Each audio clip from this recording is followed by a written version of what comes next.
Kāda ciparu psiholoģija var palīdzēt tev saprast savus bērnus?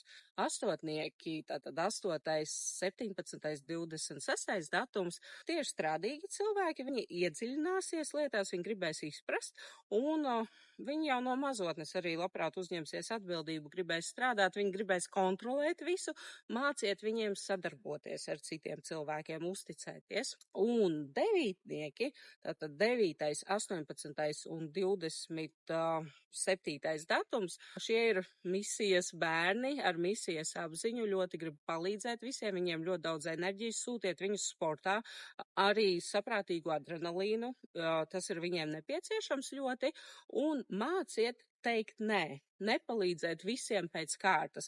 Viņi būs labsirdīgi, bet sekojiet līdz tam, lai viņi māk pateikt arī nē, un nevajag vienmēr palīdzēt.